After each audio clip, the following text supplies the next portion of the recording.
I've kind of changed a lot politically over the last few years. I was head of the Young Republicans at my high school and college. I worked on the Romney and McCain campaigns. But after January 6th, I kind of left the Republican Party. So I just kind of want to preface sort of where I am. The Charlie Kirk assassination was a horrible thing to have happen to the country for so many reasons. Political violence is never, ever, ever justified. But the point that I do want to make is I think we have to separate two types of reactions that I think a lot of people, mainly friends of mine on the right, are not going to like. The one that is absolutely abhorrent and horrible is the celebration of the death, that he deserves this, I'm glad he's dead. That's just disgusting.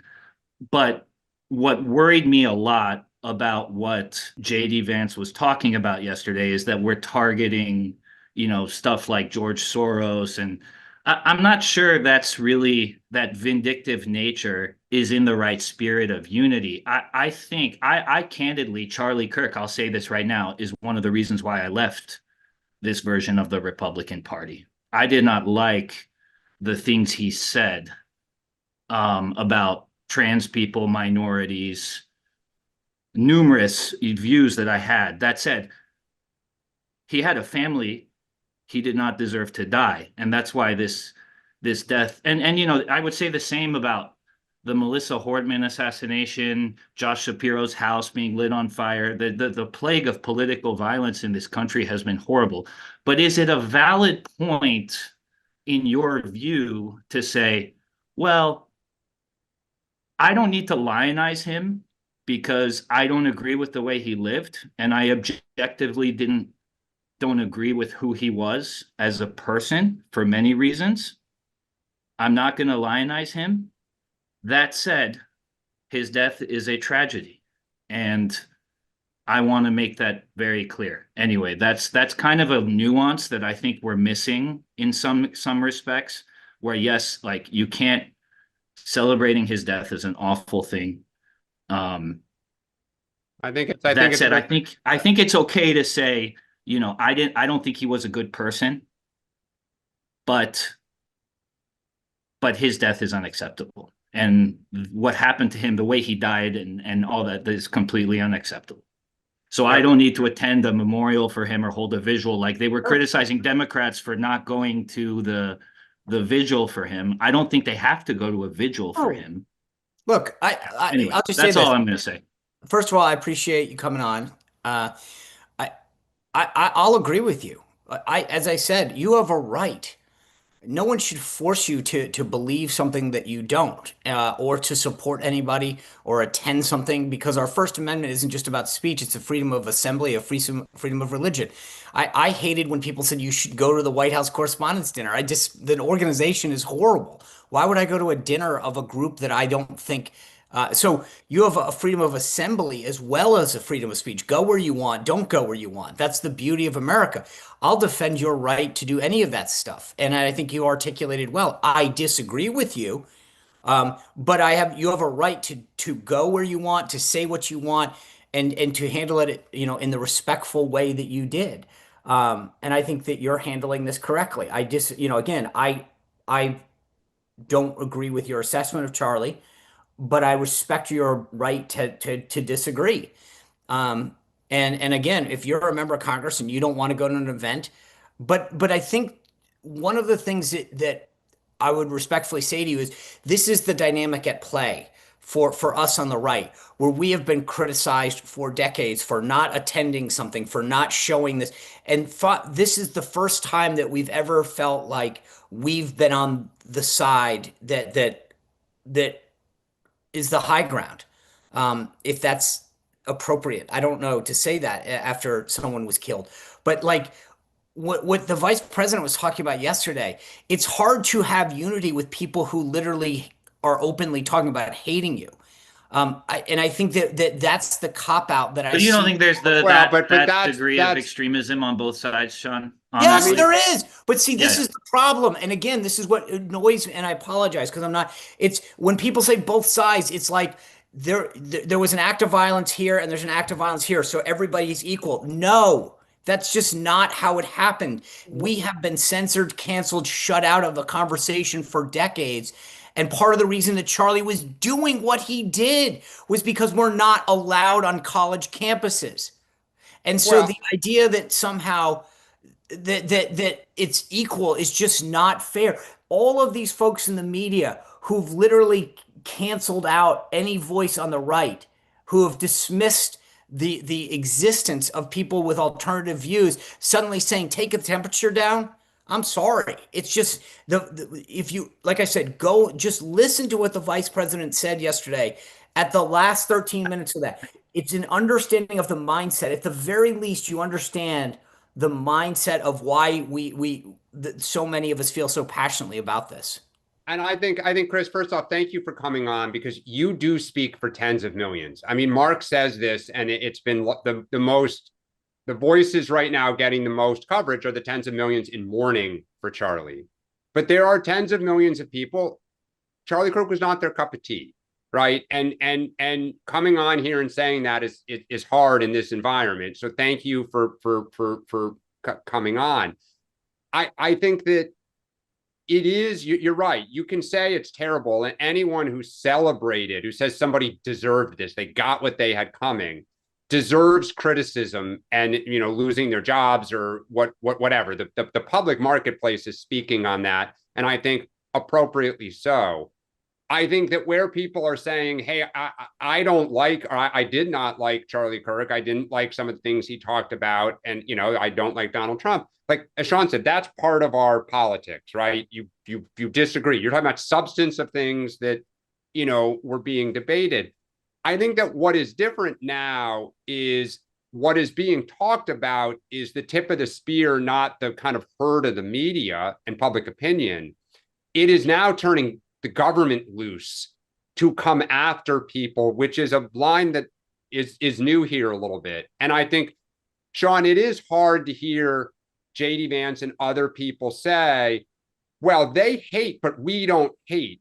When the next sentence for a lot of people are, the lunatic radical left is destroying America. I mean, it's just beating the drum of why they're awful people on policy, not on the assassination.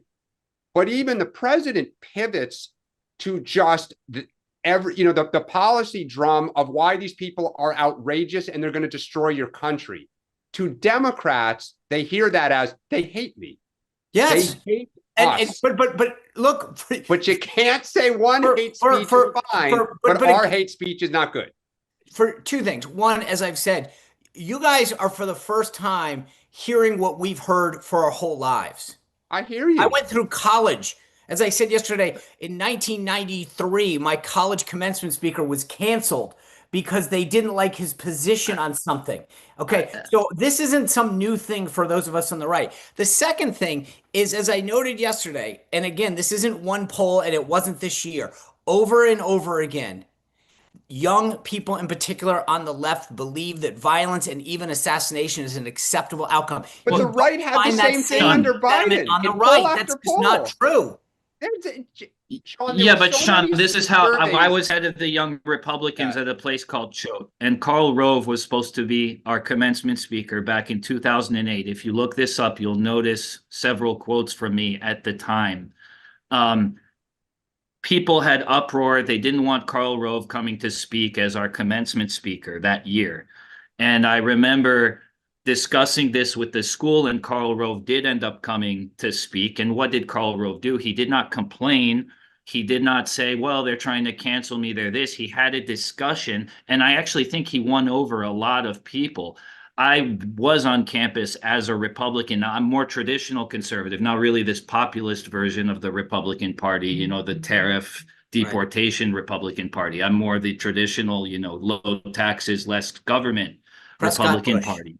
But I mean, that's kind of not here nor there. I just think when you use the word they a lot, they killed him. They all killed him. Why would I talk? I saw Ben Dominic say, why would I talk to someone who wants to kill me? That's a very small percentage. And I don't know that percentage is any different on one side or the other. Well, but Sean, don't think so. Sean, I don't think so, Sean. I really keep don't. referencing surveys, but you're not acknowledging that surveys when Joe Biden was president after January 6th. These all were done under Joe Biden. The last 4 years. When after January 6th, there were all these surveys about is violence appropriate in some political instances. And it was like 60% of the Republican Party said yes. Now, I hear you that on the left, but Chris, I agree with you. What is happening is, and look, Rahm Emanuel had Let one me of ask the you great, a question. wait, hold on a second. Rahm Emanuel had one of the great phrases ever. Never let a crisis go to waste. So you try to take what I believe is a very small fraction of our base that is crazy. Okay. I think several Republicans, even JD Vance said, our base has crazies, right? He did. And you try to paint the entire party as monolithic. They're all like plotting these deep state assassinations. So we'll see if George Soros and the Open Society, we're going to find out, right? But I do agree with you. I think look, Sean, where we tried to cancel you, we paid a huge political price the last election. How many people came on and said, I grew tired of lawfare? You guys are talking about lawfare now, or a government fair. I mean, say what you want, but that's Can you guys, either one of you, going after people. 2-on-1 here.